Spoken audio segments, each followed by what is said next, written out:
di rutan KPK yang mencapai 4 miliar rupiah disesalkan Wakil Ketua KPK Nurul Gufron. Dirinya menyatakan KPK akan menindak tegas pegawai KPK yang bersalah. Kami segenap pimpinan dan insan Komisi Pemberantasan Korupsi KPK menyesalkan dugaan peristiwa dimaksud dan KPK berkomitmen untuk menindak secara tegas, objektif sesuai dengan fakta kepada siapapun pelakunya, termasuk jika benar terjadi dan dilakukan oleh insan KPK dimaksud. KPK memahami bahwa insan KPK merupakan manusia yang memungkinkan salah. Maka kami bangun integritas KPK secara kelembagaan atau institusionalitas. Tidak secara personal, yaitu personal ataupun insan KPK mungkin salah. Namun kami pastikan setiap kesalahan tersebut akan kami proses sesuai dengan ketentuan yang berlaku. Bisa saja salah satu insan KPK bermasalah. Bisa saja salah satu, salah dua, dan seterusnya dari insan KPK bermasalah. Tapi kami pastikan insan yang bermasalah itu akan kami tindak secara tegas. Kasus pungli ini diduga melibatkan puluhan pegawai di rutan KPK. Menindaklanjuti temuan Dewan Pengawas, KPK telah merotasi petugas rutan KPK. KPK juga langsung segera melakukan rotasi begitu ya dari beberapa pegawai di rutan cabang KPK tersebut untuk kemudian memudahkan juga pemeriksaan gitu ya oleh tim penyelidik KPK. Kita tahu semua KPK menganut zero tolerance gitu ya. Kita tidak kemudian memperlakukan khusus ya. Siapapun kalau kemudian ada dugaan terlebih pidana, sekarang justru lebih tegas kami tangani sendiri dalam aspek penegakan hukumnya. Ya. Tidak hanya etik dan disiplin, tapi penegakan hukum. Sementara mantan penyidik KPK Novel Baswedan dalam podcastnya menilai kasus dugaan pungli ini harus ditangani oleh penegak hukum lain. Menurutnya, pelaku pungli ini bukan masuk kategori penyelenggara negara yang bisa diperiksa KPK. Maka, apakah KPK berwenang menangani perkara itu sendiri sebagai perbuatan tidak pidana korupsi? Kalau dari perkiraan saya, mestinya nggak berwenang. Kenapa? Karena levelnya bukan penyelenggara negara atau penegak hukum. Dia harus sampaikan ke penegak hukum lain. Menko Polhukam Mahfud MD menyebut pungli merupakan tindak pidana. Karena itu, kasus dugaan pungli di rutan KPK harus ditindaklanjuti secara hukum. Ya bagus lah. Bagus dalam arti yang begitu itu harus dibuka ke publik dan sesudah itu ditindaklanjuti secara hukum. Karena pungli itu adalah tindak pidana. Ya, saya tidak tahu Pak Pungli atau penyuapan itu memang sih korupsi itu kan ada 7 macam ya, mulai dari pungli markup, kemudian markdown, pemalsuan dokumen dan pungli terhadap tahanan KPK diduga terjadi di rutan KPK Merah Putih. KPK menyatakan tengah melakukan evaluasi terhadap tata kelola seluruh rutan KPK. Tim Liputan Kompas TV.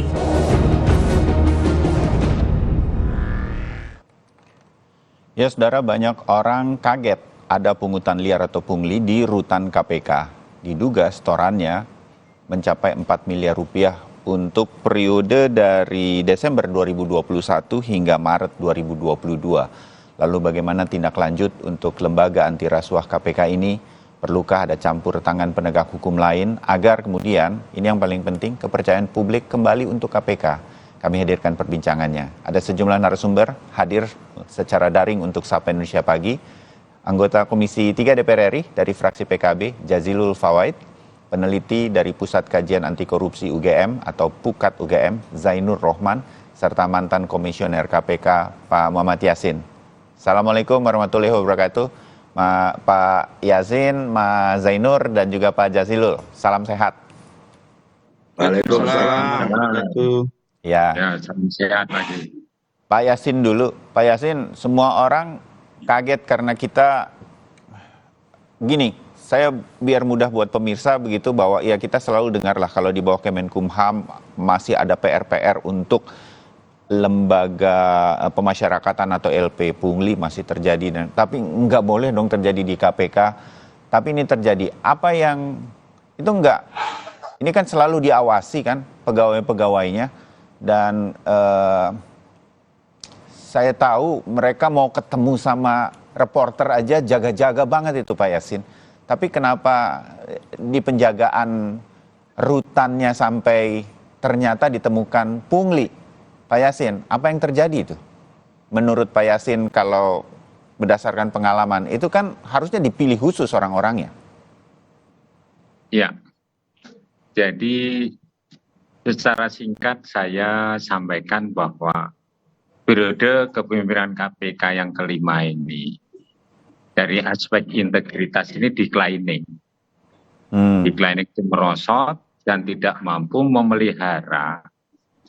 Jadi konsep dan praktek integritas yang selama ini dibangun oleh KPK dari periode 1 sampai periode 4. Jadi misalnya bahwa di pegawai KPK itu ditegakkan sistem whistleblowing system.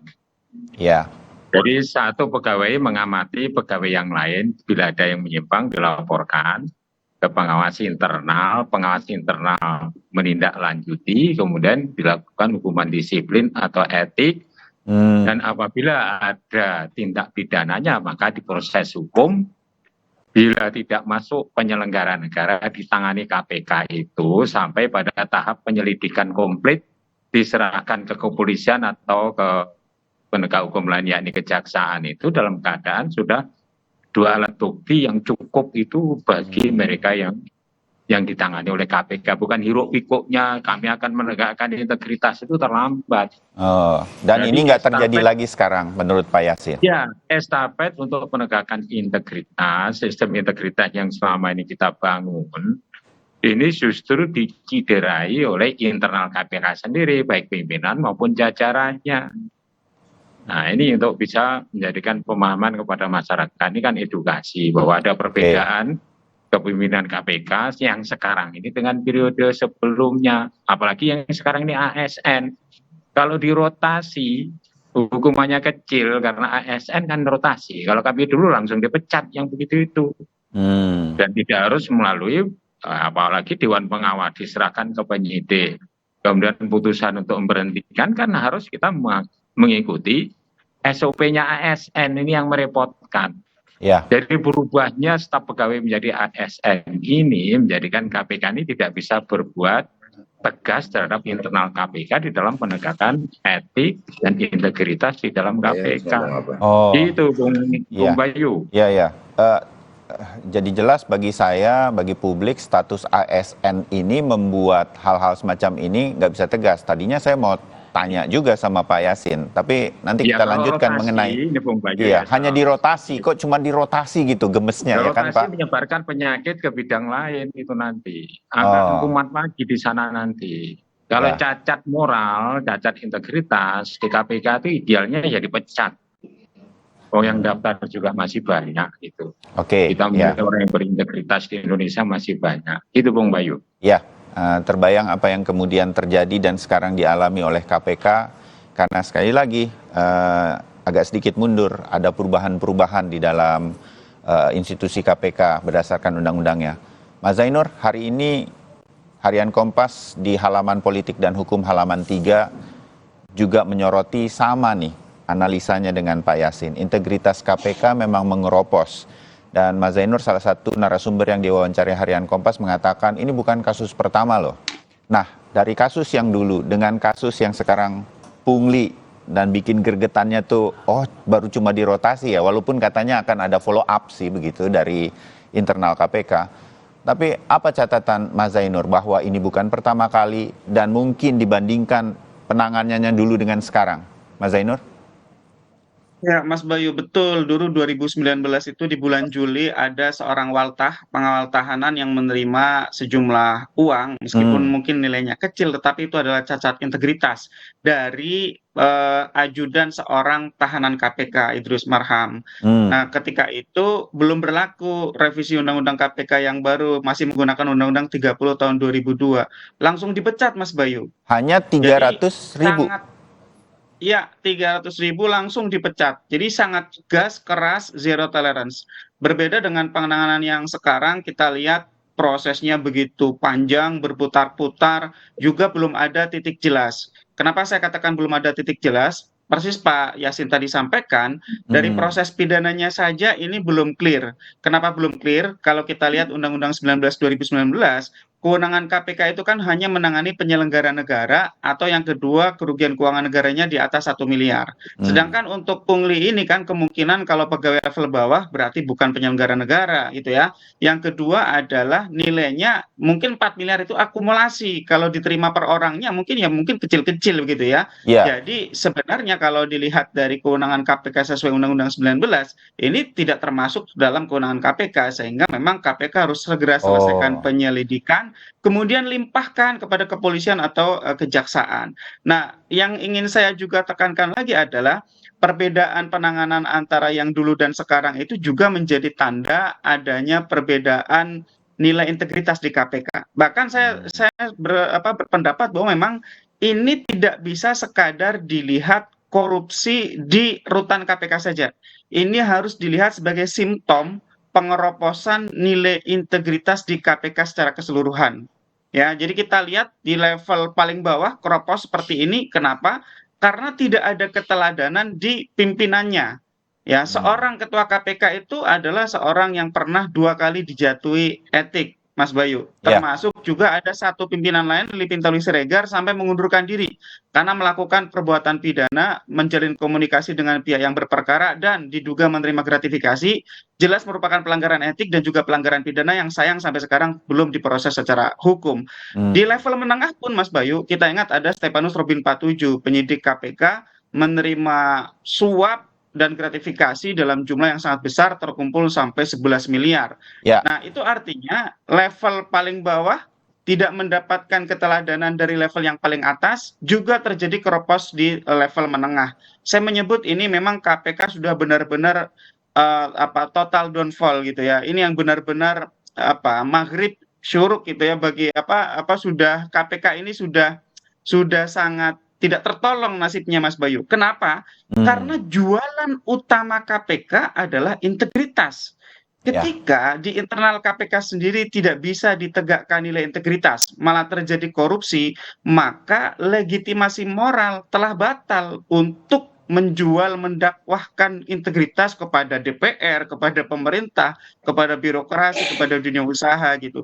KPK juga jualan program cek namanya, Mas Bayu. Itu adalah satu sistem manajemen anti penyuapan yang diperuntukkan bagi dunia usaha, di mana di dalamnya itu ada langkah-langkah bagi dunia usaha untuk bisa terhindar dari jerat tindak pidana korupsi bermadu suap atau biasa disebut sebagai SMAP ya, sistem manajemen anti penyuapan.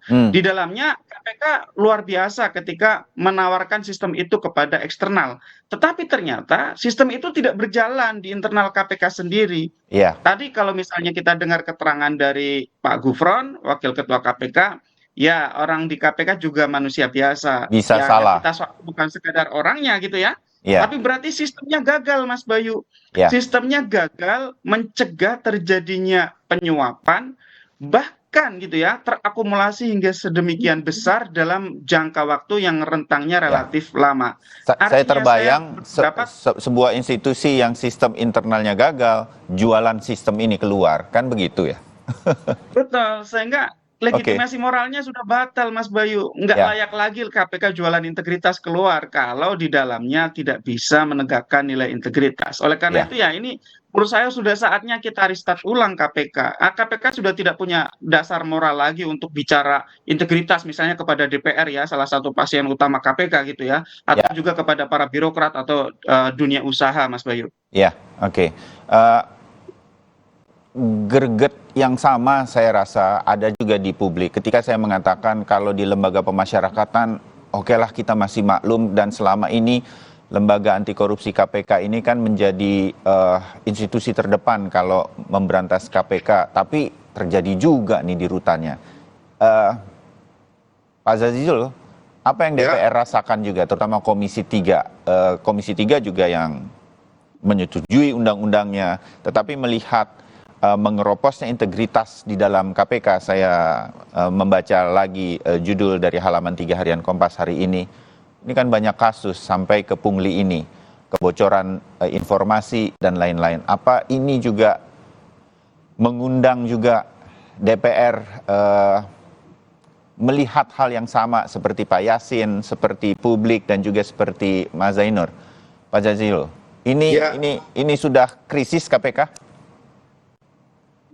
Ya, apapun dalilnya, pasti publik akan menyatakan bahwa memang ada sesuatu yang bermasalah di KPK.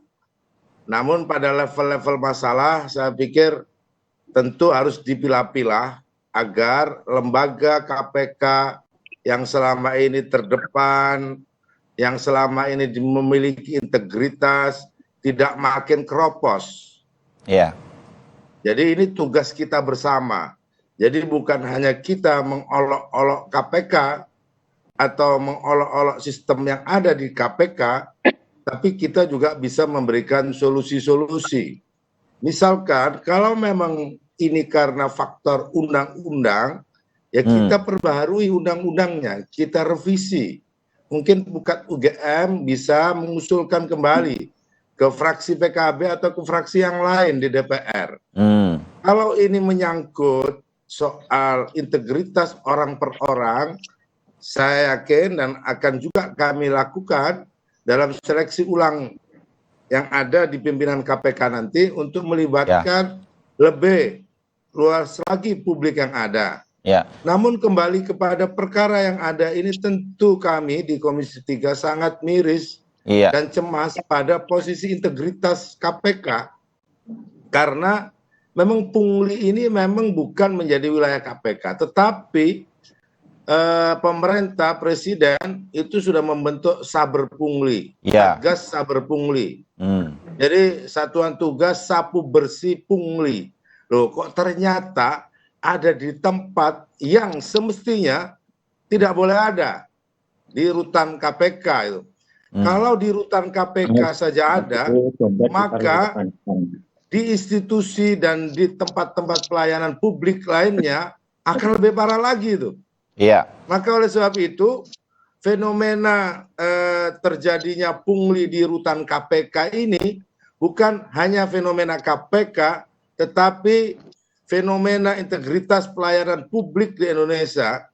Ini menurut saya bermasalah. Jadi jangan hanya pada satu institusi KPK saja menurut saya, karena ini memang bobroknya institusi pelayanan publik.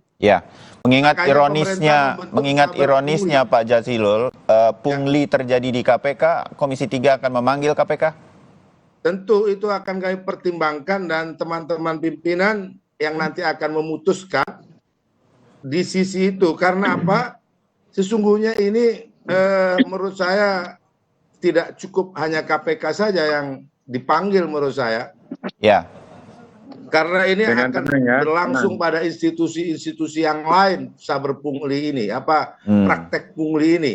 Dan itu meresahkan masyarakat. Dan itu terjadi di mana-mana. Pada level yang disebut tadi memang receh mungkin. Tapi ini dilakukan oleh gerombolan. Tapi dilakukan oleh banyak orang. Nah, berapa kerugian negara dari pungli misalkan, karena ini terjadi bukan hanya di institusi pemerintahan, bisa jadi di institusi swasta, bahkan di jalan-jalan. Nah, inilah praktek jalanan ini kok ternyata ada di rutan KPK. Ini mengherankan. Sebegitu lemahnya pengawasan yang ada. Nah, oleh sebab itu menurut saya pertanggungjawaban pidana mungkin akan segera dilakukan, disidik dengan cepat, tetapi pertanggungjawaban etik ini siapa yang akan melakukan? Karena ini kesalahan ini saya pikir ini perlu ada yang bertanggung jawab secara etik. Kalau bertanggung jawab secara pidana itu sudah jelas. Ya, baik Pak Jazilul, Mas Zainur dan juga Pak Yasin, kita lanjutkan. Apa yang kemudian kita bisa harapkan dari langkah-langkah yang kita tahu atau sudah dengar akan dilakukan follow up-nya di internal KPK, tetapi apa yang kemudian dari luar institusi, apakah kepolisian, DPR bisa mempercepat, ironisnya pungli terjadi di KPK ini bisa menjadi momentum kita untuk memberantas praktek pungutan liar atau pungli ini. Kami sambung setelah jeda.